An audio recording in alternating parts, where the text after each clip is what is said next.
नमस्ते and welcome. मैं Kesaram, assistant professor राजनीति विज्ञान। आज के इस व्याख्यान के अंतर्गत हम अरस्तु के बाद के राजनीतिक चिंतन पर परिचर्चा करेंगे। इस व्याख्यान के अंतर्गत हम यह देखेंगे कि अरस्तु की मृत्यु के बाद यूनान के अंतर्गत किस तरह का राजनीतिक दर्शन विकसित हुआ। अरस्तु की मृत्यु के बाद यूनान के अंतर्गत मुख्यतः दो दार्शनिक धाराओं का विकास हुआ। एक दार्शनिक धारा को कहा गया एपिक्यूरियनवाद और दूसरी जो दर्शन की धारा थी वह थी स्टोइकवाद। एपिक्यूरियनवाद का जो दर्शन है उसका मुख्य प्रवर्तक एपिक्यूरस को माना जाता है और इस एपिक्यूरियनवाद को आगे बढ़ाने का काम किया एपिक्यूरियस के शिष्य रोमन कवि ल्यूक्रिसस ने। एपिक्यूरियन है क्या, इसके अंतर्गत किन सिद्धांतों के ऊपर बल दिया गया। तो एपिक्यूरियन के मुख्य सिद्धांतों के अंतर्गत जो पहला सिद्धांत है वो है मानव जीवन का सर्वोच्च लक्ष्य अधिकतम सुख या आनंद की प्राप्ति करना। एपिक्यूरियन वाद के अंतर्गत ये माना गया कि मानव जीवन का जो सर्वोच्च उद्देश्य है वह उद्देश्य होना चाहिए ज्यादा से ज्यादा सुख की प्राप्ति करना, ज्यादा से ज्यादा आनंद की प्राप्ति करना। एपिक्यूरस का मानना था कि प्रत्येक व्यक्ति को अधिक से अधिक आनंद प्राप्त करने की आकांक्षा करनी चाहिए।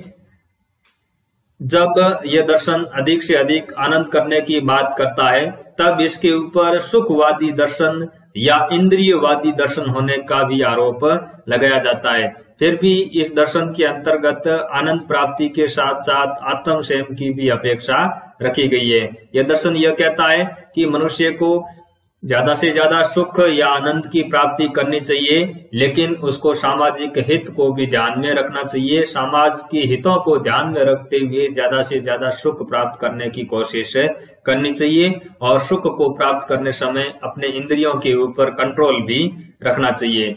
आगे चल करके उपयोगितावाद ने भी इसी तरह का दर्शन है वो विकसित किया। जर्मी बेंथम के उपयोगितावाद को अगर आप देखते हैं तो जर्मी बेंथम की उपयोगितावाद के अंतर्गत यही माना गया है कि मनुष्य को ज्यादा से ज्यादा सुख प्राप्त करना चाहिए और हमेशा दुखों से बचना चाहिए। तो एपिक्यूरियनवाद के अंतर्गत उपयोगितावाद का पूर्व संकेत है वो देखने को मिलता है।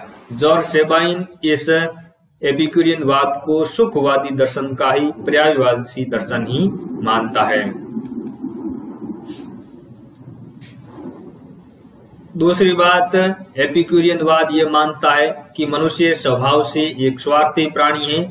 जहां हम प्लेटो और अरस्तु के चिंतन को देखते हैं तो प्लेटो और अरस्तु का जो राजनीतिक चिंतन है उसके अंतर्गत मनुष्य को सामाजिक प्राणी माना गया है, लेकिन एपिक्यूरियनवाद के अंतर्गत प्लेटो एवं अरस्तु के इस दर्शन को अस्वीकार कर दिया गया है और एपिक्यूरियनवाद के अंतर्गत मनुष्य को स्वार्थी प्राणी के रूप में देखा गया है।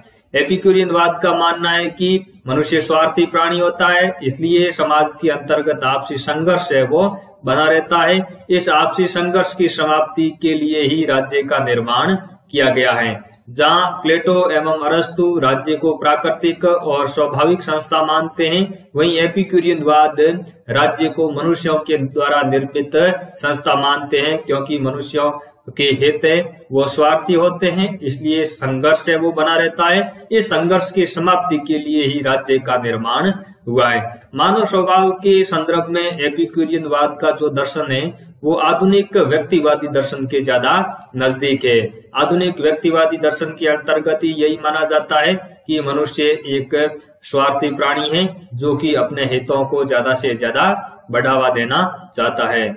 यह दर्शन यथार्थवाद के नजदीक है, क्योंकि यह मनुष्य की जो अच्छाइयां हैं उसकी ज्यादा बात नहीं करता, बल्कि वास्तव के अंतर्गत मनुष्य का जो व्यवहार है वो स्वार्थ पर ही आधारित होता है। तो इस तरीके से एपिक्यूरियनवादी जो दर्शन है मनुष्य को स्वार्थी मानते हुए यह यथार्थवादी दर्शन के नजदीक चला जाता है। यह राज्य के संविदावादी सिद्धांत का भी पूर्व संकेत करता है, क्योंकि संविदावादी सिद्धांत के अंतर्गत, समझौतावादी सिद्धांत के अंतर्गत भी यही माना जाता है कि राज्य है वो मनुष्यों के द्वारा आपसी समझौते का परिणाम है। एपिक्यूरियनवादी दर्शन है वो भी इसी बात का संकेत देता है कि मनुष्यों ने अपने संघर्ष की समाप्ति के लिए राज्य का निर्माण किया।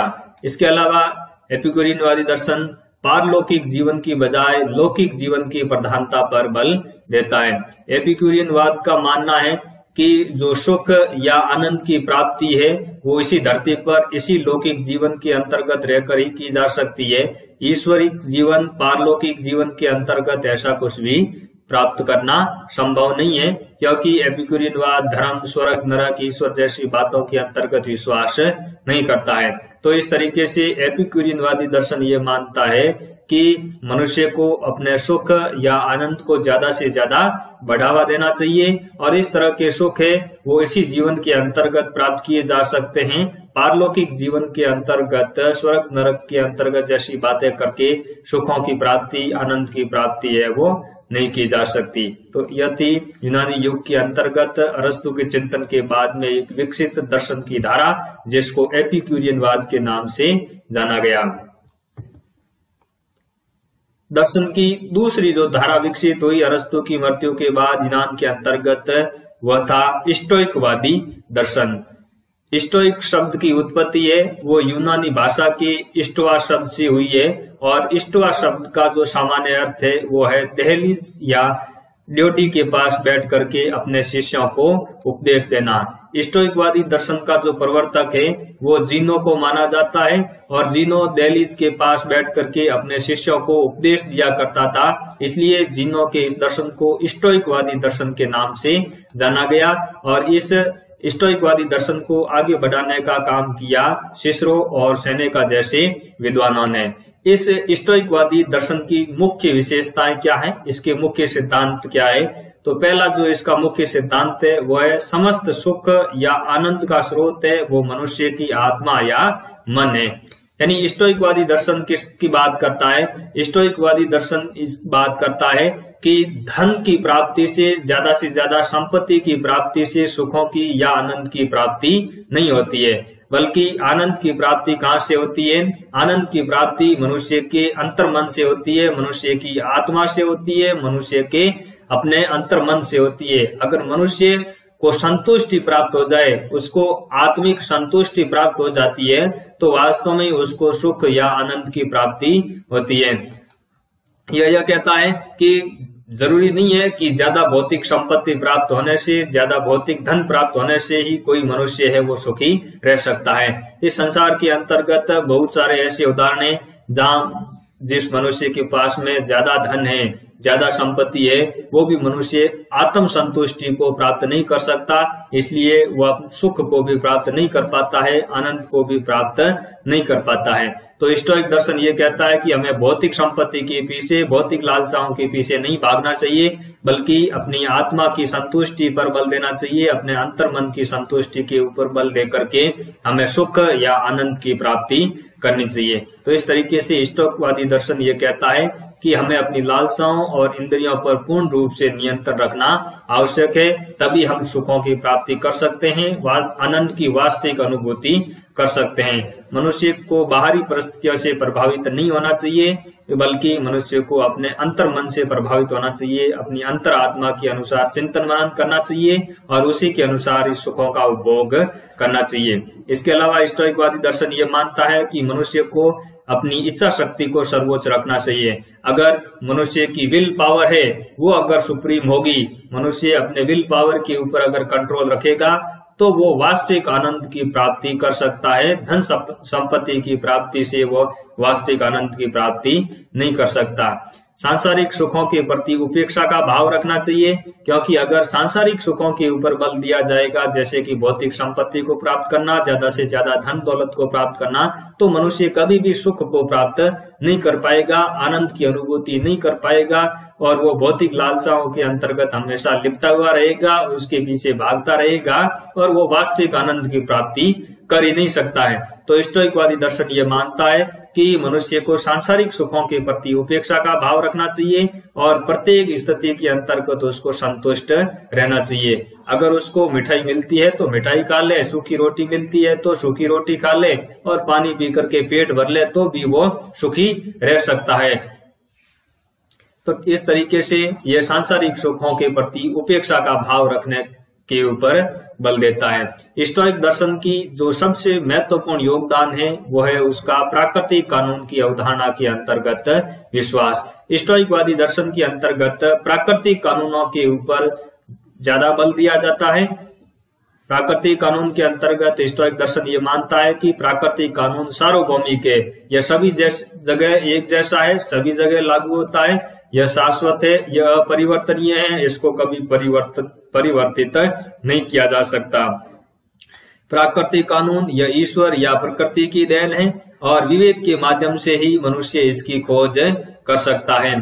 तो स्टोइकवादी दर्शन प्राकृतिक कानूनों की अवधारणा के अंतर्गत विश्वास रखता है और यह मानता है कि प्रत्येक मनुष्य के ऊपर प्राकृतिक कानून का ही शासन होना चाहिए, जो कि ईश्वर या प्रकृति की देन है। मनुष्य उसको अपने विवेक या तर्क बुद्धि के माध्यम से ही खोज सकता है। यह राज्य निर्मित कानूनों की बात नहीं करता, बल्कि राज्य निर्मित कानूनों से ही ऊपर प्राकृतिक कानूनों की अवधारणा के अंतर्गत यह विश्वास रखता है। इसके अलावा स्टोइक दर्शन सार्वभौमिक नागरिकता के अंतर्गत विश्वास रखता है। यह मानता है कि प्रत्येक मनुष्य को अपने आप को वैश्विक राज्य का नागरिक मानना चाहिए, किसी विशेष राज्य का नागरिक नहीं मानना चाहिए। इस तरीके से यह विश्व बंधुत्व की भावना को बढ़ावा देते हुए सार्वभौमिक नागरिकता के अंतर्गत विश्वास रखता है, जो कि आधुनिक युग के अंतर्गत कॉस्मोपॉलिटनिज्म की जो अवधारणा है उसके ज्यादा निकट दिखाई देती है। कॉस्मोपॉलिटनिज्म के अंतर्गत ये माना जाता है कि राज्य की सीमाओं को ज्यादा महत्व नहीं देना चाहिए, बल्कि संपूर्ण विश्व को एक नैतिक संस्था के रूप में मान्यता देनी चाहिए और प्रत्येक मनुष्य को अपने आप को इस वैश्विक कम्युनिटी का सदस्य मानना चाहिए। एक वर्ल्ड स्टेट हो, वर्ल्ड गवर्नमेंट हो और उसका व्यक्ति सदस्य हो और राज्य की सीमाओं तक वो बंधा नहीं रहे। तो कॉस्मोपॉलिटनिज्म का भी पूर्व संकेत है वो स्टोइकवादी दर्शन के अंतर्गत देखने को मिलता है। इसके अलावा स्टोइकवादी जो दर्शन है वो मानव की समानता के अंतर्गत विश्वास रखता है। स्टोइकवादियों का यह मानना है कि प्रत्येक मनुष्य प्राकृतिक कानून के द्वारा शासित है और प्राकृतिक कानून है वो सार्वभौमिक है, इसलिए प्रत्येक मनुष्य है वो भी अपने आप में समान है।